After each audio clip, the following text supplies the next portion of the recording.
Dia datang nggak pakai embel-embel ultra, cuma kameranya perform seperti sebuah ultra. Inikah smartphone kamera resmi terbaik saat ini di Indonesia? Yo Gadgetiers, Vivo X Series is back.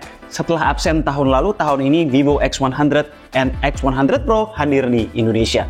Dan sebetulnya nggak tanggung-tanggung ya, Vivo juga masukin foldable-nya, Vivo X Fold 3 Pro ke Indonesia. Vivo ini gagah dan pemberani banget ya tahun ini ya. Anyway, hari ini gue bukan mau review X100 series-nya, tapi gue mau review spesifik kameranya aja. Yuk kita explore, kita lihat sebagus apa sih hasil kolaborasi Vivo dengan Zeiss ini, terutama versi Pro-nya. Well, sebenarnya kita juga udah pernah bahas ya dulu Vivo X100 Pro ini. Cuma kali ini kita akan bahas lebih detail, lebih lengkap, dan tentunya featuring versi non-Pro-nya juga. Alright, let's go!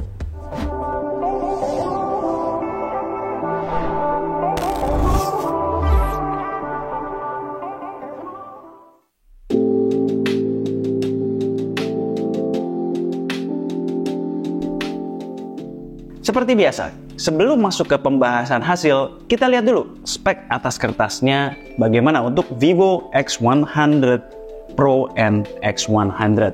Secara jumlah kamera keduanya sama persis. 3 di belakang, 1 di depan. Speknya 90% sama. Basically secara hardware kamera, perbedaan harga yang signifikan antara X100 dan X100 Pro sebetulnya hanya di sensor kamera utama loh. Sensor ukuran 1 inch Sony IMX989 di X100 Pro dan sensor 1/1,49 inch IMX920 di X100. Telenya sama-sama pakai sensor tele jagoan K2G, yaitu sensor 64 megapiksel OmniVision OV64B. Bedanya di versi Pro yang digunakan tuh hanya 50 megapiksel saja, tidak full 64 megapiksel. Namun magnifikasinya lebih jauh, yaitu 4,3 kali. Sementara di X100 full sensornya dipakai buat zoom magnifikasi 3 kali. Jadi sebetulnya ya, intiri malah lebih versatile X100 nih. Jangan-jangan. Sebetulnya ada satu perbedaan yang minor di telefotonya.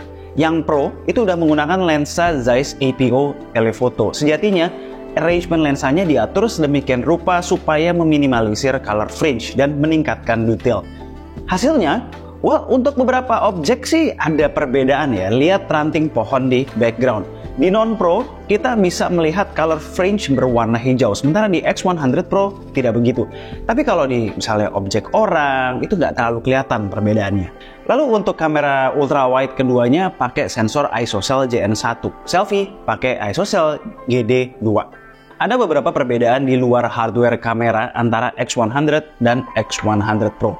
Pertama, X100 Pro bisa pindah-pindah lensa while recording di 4K 60, sementara X100 non-Pro bisanya di 4K 30. Di settingan ini, keduanya bisa switch ke kamera depan juga ketika recording. Kedua, fitur Cinematic Portrait di X100 Pro bisa up to 4K 30 fps, sementara di non-Pro mentok di 1080p 30 fps. Lanjut, fitur video 8K cuma bisa di X100 Pro. Soal perbedaan lain mungkin ada yang masih gue miss, cuman yang major itulah. Sekarang kita move on ke bagian yang paling penting, hasilnya.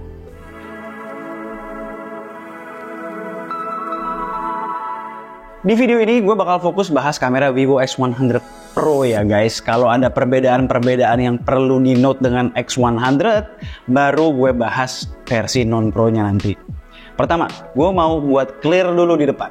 Perbedaan antara detail dari sensor 1 inch di X100 Pro dan IMX920 di X100 gak begitu ketara di good lighting. Kita harus zoom 300% dulu baru kelihatan bedanya. Lihat tekstur di wajah model kita, si Salsa, dan di tekstur blazernya. Sedikit lebih detail di X100 Pro. Di luar detail, processingnya juga sebetulnya ada sedikit perbedaan ya. Warna di X100 lebih eye pleasing sedikit daripada di X100 Pro yang lebih mendekati natural pada mode vivid. Antara saturasi dan white balance lah yang menjadi pembeda pada warna. X100 sedikit lebih warm, sementara X100 Pro lebih netral ke cool. Di kondisi remang lebih berasa sedikit lah perbedaan detailnya. Untuk warna masih konsisten kayak di good light tadi. Main camera Vivo X100 Pro menurut gue bagus banget. Karakternya jelas, warna eye pleasing, dynamic range luas, detail luar biasa. Cuma kata-kata eye pleasing di sini harus dibedakan dengan eye pleasing Vivo di mid range, apalagi keluaran yang dulu-dulu. Karena di X100 Pro kadar eye pleasingnya tuh pas. tidak oversaturated, tidak oversharpen, tidak overprocess, terutama soal dynamic range. Ingat hasil X70 Pro dulu yang demi dynamic range rata menimbulkan halo atau white fringe di mana-mana? Di sini minimal banget jenjak-jenjak overprocessing kayak begitu. Benar-benar lebih matang processingnya. Dibantu juga dengan sensor yang sudah jauh lebih baik. Tapi buat gue selalu ada room for improvement. Dengan memainkan slider exposure itu bakal membuat foto yang tadinya sebenarnya udah bagus jadi semakin mewah. Underexpose sedikit supaya bikin shadows tambah kental, skin tone lebih pas, dan overall look lebih pro. Satu catatan gue di foto backlight, Vivo X100 Pro terkadang ngebawa karakter sensor IMX989 yang udah beberapa kali gue experience di berbagai HP dengan sensor yang sama. Notice, di versi Pro ada blue cast di area gelap seperti rambut dan baju salsa. Itu sepertinya khas IMX989 yang udah di fix sebenarnya di sensor LYT 900 tahun ini. Ini di X100-nya itu normal. Ngomong-ngomong soal warna, seperti biasa ya, ada 3 style warna yang ditawarkan oleh Vivo. Vivid, Textured, dan Zeiss Natural. Vivid ya, yang dari tadi gue show dan ngomongin itu vivid ya. Mode Textured itu detailnya naik, overall tone lebih dark, warna lebih kental, dan ada vignette tipis di pojok-pojoknya. Terakhir ada Zeiss Natural yang merubah warna lebih flat. Masuk ke kondisi yang udah remang dan gelap, Vivo X100 Pro masih performing dengan baik. Detail terjaga, warna masih menggambarkan suasana asli, noise minim. Sekedar reminder, ini perbedaan detail antara sensor 1 inch di X100 Pro dan 1/1,49 inch di X100. Minim. Tapi kalau kalian pixel peeper ya kelihatan. Buat yang suka foto city lights, gue ada tips nih. Di settingan kamera itu ada opsi namanya Enhance Night Sky. Switch on and off untuk bikin langit malam jadi natural atau bluish eye pleasing. Ini works di night mode. Fun fact, tidak butuh varian ultra di Vivo untuk ngalahin Xiaomi 14 Ultra soal detail di kondisi gelap. Detailnya lebih gila nih Vivo cuy. Terakhir, butuh moto pergerakan cepat, pakai snapshot mode-nya. Cukup membantu untuk nge-freeze action.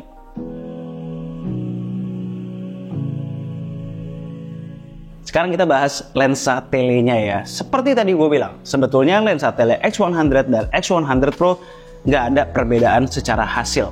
Betul, X100 Pro by default terpakai di magnifikasi 4,3 kali dan artinya lebih jauh zoomnya daripada X100 non Pro yang cuma 3 kali. Cuma kalau kita zoom X100-nya ke 4,3 kali yang artinya hybrid zoom, nyamain sama yang Pro, hasilnya bakalan ketiplek sama X100 Pro di 4,3 kali juga. Ini contoh satu lagi di mode portrait dengan focal length sama-sama di ekivalen 100 mm. Beda cuma di warna aja cuy, detailnya sama. So, satu-satunya kelebihan telefoto di versi Pro adalah APO-nya tadi yang mengurangi color fringe yang merusak gambar di beberapa objek. Dengan menggunakan APO di simulated bokeh seperti ini juga lebih minimalisir error sebetulnya di X100 Pro. Sebetulnya secara versatility X100 lebih fleksibel karena di X100 Pro misalnya kita zoom 3 kali, artinya dia pakai crop dari sensor utama. Sementara di X100 itu udah berubah ke lensa telenya. Hasilnya sedikit lebih bagus di X100 pada 3 kali zoom. Walaupun begitu di zoom level segini di X100 lebih sering trigger auto night mode, sementara sensor besar di X100 Pro tidak membutuhkan hal tersebut. Clear ya penjelasannya ya? Sekarang kita bahas lensa telenya di Vivo X100 Pro. Gue mau buka dengan kemampuan lensa telenya ngezoom di atas zoom range-nya.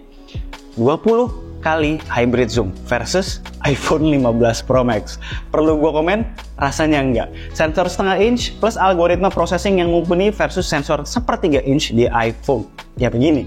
Pada optical zoom-nya di 4,3 kali ya hasil foto-fotonya goks banget. Kita nggak bakalan merasa jomplang dari sensor utamanya yang udah bagus juga. Secara warna, dynamic range detail itu top abis. Lalu dengan anti-shake system yang baru, hasil-hasilnya tuh jarang fail, bahkan di kondisi pencahayaan yang sudah tidak ideal sekalipun. Lagi sebagai perbandingan, enter iPhone 15 Pro Max di 5x zoom. Vivo lebih baik soal warna, detail, dan noise level. Sejujurnya, gue jarang banget pakai lensa tele di mode auto ya. Gue selalu pakai portrait mode-nya. Seru banget di explore portrait mode-nya guys. Di sebelah kanan tuh ada 4 tombol. Yang paling atas adalah style. Ngaruhnya ke warna dan tone. Di bawahnya ada beauty mode yang gue nggak pernah sentuh pastinya. Lalu di bawahnya lagi ada tombol settingan bokeh. Gue yakin kalian udah familiar dengan inilah. Kita bisa set style bokeh macam-macam yang diambil dari berbagai lensa Zeiss. Yang baru di sini adalah B-Speed. Tapi gue suka semua ya. Dan jujur gue udah lupa nih foto mana yang gue jepret pakai opsi bokeh yang mana, karena banyak banget. Nah, yang paling bawah adalah tombol Portrait Landscape. Ini semacam preset gitu ya, yang kita bisa pilih sesuai kebutuhan. Dari landscape portrait di 24 mm sampai close up portrait di 100 mm. Yang seru dengan lensa portraitnya nggak sampai di situ. Ada super macro mode-nya yang punya focusing distance minimal di 18 mm. Bukan yang paling dekat saat ini, namun ya udah oke. Terlebih dia bisa memanfaatkan hybrid zoom untuk membuat objeknya terlihat lebih dekat. Kalau gue lihat juga di super macro mode ini ditambahkan juga bokeh software ya, supaya looknya terlihat lebih dramatis. Lalu seolah nggak kepingin kayak orang-orang, Vivo X100 Pro ini bukan jualan foto bulan lagi. Dia jualannya foto matahari cuy. Jadi kalau AI-nya ngedetek sunset, dibikin bulat mataharinya, dan keseluruhan gambar secara warna dibikin mood sunset juga. Cakep lah pokoknya. Dua lensa lainnya yaitu ultrawide dan selfie, rasanya nggak perlu panjang-panjang gue jelasin. Menggunakan ISOCELL JR1, image quality dan technicals-nya di ultrawide ya seperti ya kita udah sering lihat di berbagai smartphone, termasuk iQOO 12. Di sini lebar FOV-nya 119 derajat, ekivalen lensa 15 mili. Ya nggak lebar banget, tapi cukup. Dan sama seperti lensa lainnya, masih bisa diandalkan di kondisi remang sekalipun. Dia juga ada autofocus ya, bisa moto makro. Tapi ya nggak pernah kepake lah makro ultrawide sekarang. Sejak telefoto udah pada bisa makro. Lalu selfie-nya di good lighting tuh jelas bagus. Detail, warna, dynamic range tuh pas. Backlight pun masih bagus banget, bisa ngeratain background yang over dengan objek utama. Cuma kalau udah mulai remang, detailnya ya mulai berkurang aja. Panjang woi. Ya gimana, banyak banget fitur yang dibahas dari Vivo X100 Pro ini. Alright, sekian aja. Belum ya? Video belum. Oke, bentar. Let's go video.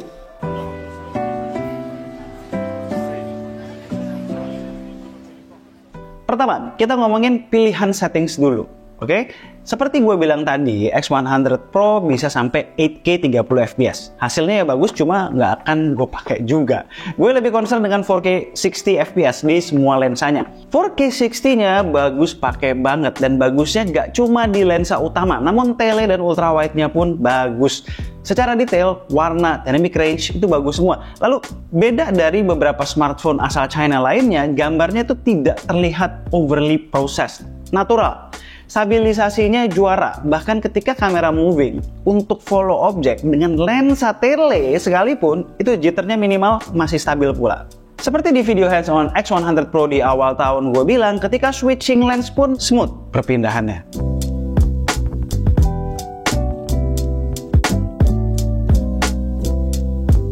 Hai guys, jadi gue lagi coba perekaman video pakai Vivo X100 Pro 4K 60 fps.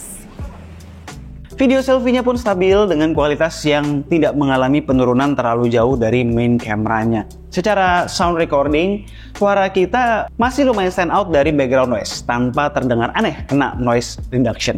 Nah, di video, fitur yang seru adalah Cinematic Portrait. Di mode ini kita bisa menghasilkan bokeh video up to 4K 30 fps di X100 Pro dan 1080p di X100. Ada beberapa preset yang bisa kita pilih, atau kita bisa custom sendiri sebetulnya look yang dimau. Macem-macem banget pilihannya. Yang asik adalah opsi Zeiss Cinematic Flare. Kalau di background ada cahaya yang terang, itu kita bisa munculin cinematic flare ala lensa anamorphic begitu. Ini keren asli. Di low light hasilnya pun masih bagus ya, videonya di 4K 30. Ketika gue sandingkan dengan iPhone 15 Pro Max masih ngelawan. iPhone lebih terang sedikit dan lebih merah, cuma secara ketajaman Vivo masih sedikit lebih detail. Stabilisasi surprisingly 11-12. Nice.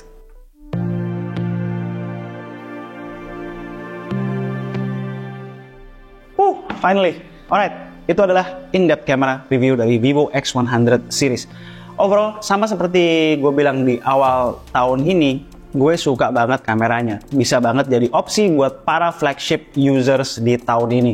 Nah, banyak dari kalian yang nanya, mending sikat X100 Pro atau X100 bang dari sisi kamera? Gue sih gak pakai mikir pick X100 ya, karena perbedaan harganya terlalu jauh sehingga membuat apa yang ditawarkan X100 lebih value deal. Alright, sekian aja video dari gue kali ini. Gue Alessa and this is K2G. Tunggu racun-racun kami berikutnya. Ciao.